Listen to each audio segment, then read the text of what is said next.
they're fighting to get the position, and it's just a matter of who's going to be the smartest. And with Lucifer, the fallen cherubim, he's very smart. He's going to win, and Christ's going to abdicate the rights of the planet. He's going to resurrect his people, have established his kingdom that lasts for ever and ever. God won't be able to destroy him because it would be against God's, the Creator's nature to destroy Lucifer in the fire. Beside that, he said, spirits now, even spirits, have the capacity now to outlive fire. He says, you don't believe it, go to India or some of those countries where they have firewalkers. And it's done by the power of demon spirits. These people are energized by demon spirits, so they can walk on those hot coals without burning themselves. And this is what the high priest said. And he says, if they want to use fire, they can use it. It's not going to burn anybody. So that's the way they believe. So this high priest was almost talking to your group in an evangelistic fervor. Oh yeah, because he figures that he's going to be one of the higher ups in the great kingdom. Okay. Now, of the group that was there that night, 60, 70 people, I think you've mentioned before. Yeah, it varied. How many of those were people who were hardcore members, and how many of them were new inductees? Well, we were the only two youngsters there, so to speak. You and your friend. And how old were you at that time, Roger? I was about 20. 20 years old. Mm-hmm. Yeah, 20 years old. Did you have a feeling of awe over the fact that you had been chosen? Yes, in a way. And then I got thinking about this. When am I going to have to pay the price? The cost. My parents had brought me up like this. If you get involved with evil, you're going to reap what you sowed. So you want to be upright in life. And if you associate with evildoers, they'll probably land you in jail or somewhere else that you wouldn't want to be.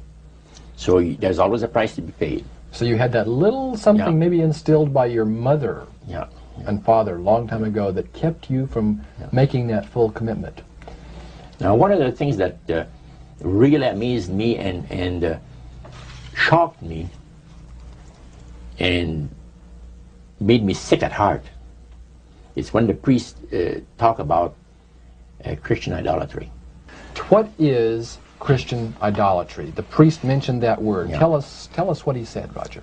He said that Christian idolatry is the most grandiose or great deception that has ever been brought up upon the human family, upon mankind. And he says, and he boasted that demon spirits are continually defiling Christian churches through the avenue of necromancy by using a form of spirit worship that involves hundreds of millions of Christians into idolatry without their being aware of it. Now, what is necromancy? Describe or define necromancy for me. Their belief, popular belief of necromancy, is to conjure the spirits of the dead.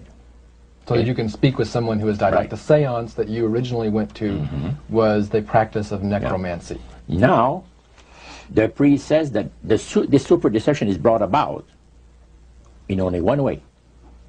Through the deceptive belief that man has an immortal soul that lives on after death.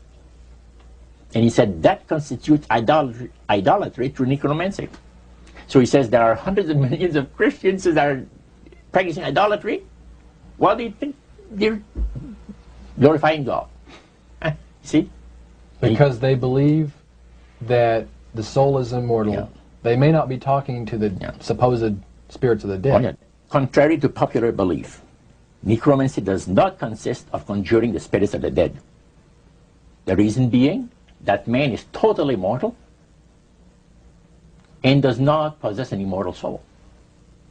So who are they talking to?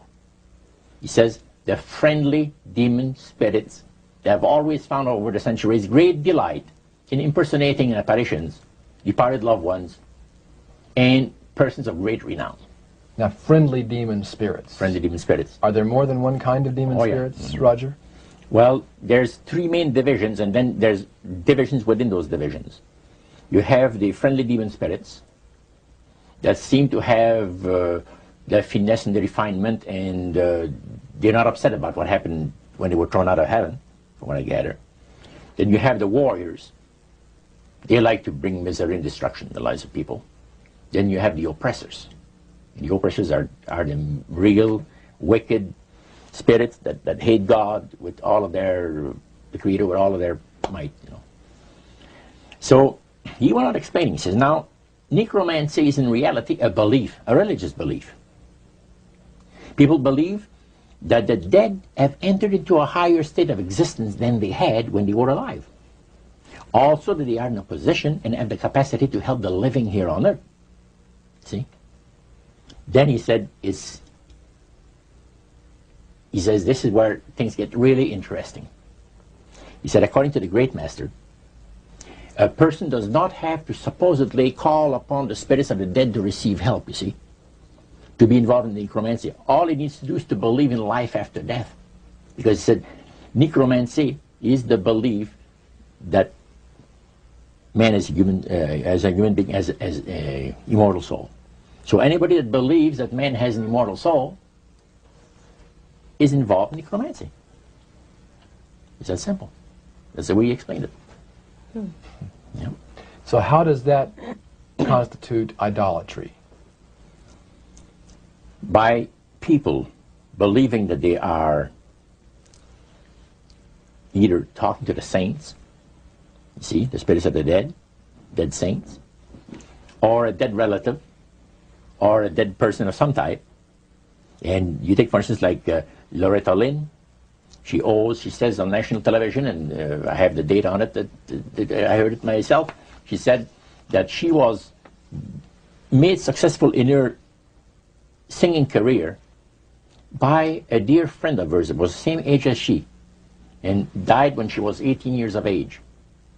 And Loretta was trying to get into the singing world, you know, but she says, I had no success at all. Until one night I was sitting in bed reading a book. And she says, who walks right through the wall with my friend, the spirit of my friend? And she says, Loretta, I'm going to make you a very famous person in singing Western country music, and I will be with you all the time. Trust me. And she says, she had a big concert once, and she was coming down with this bad cold. And she thought that her voice was going to give. She talked to her spirit and felt that she was going to be helped. And she got on the stage and she started to sing, and right in the middle of where she really needed the power, no power at all. And her spirit friend tapped her on the shoulder and started to sing for her. She said, her voice went through me, the power. See? And you saw this in a television documentary? Yeah. Yeah. So this was, I believe, 1976 it took place. Now, the priest explained that when people believe in this business, they are actually opening themselves to be completely deceived by demon spirits, because it gives the demon spirits an opportunity to impersonate the dead, see, and for people to believe their lies. And the priest says that thrills first of all, it says it brings to the great master the respect and the reverence that is due to his great name. And it makes all the other spirits exceedingly happy, because they are the ones that have worked to lead people to believe in life after death. See?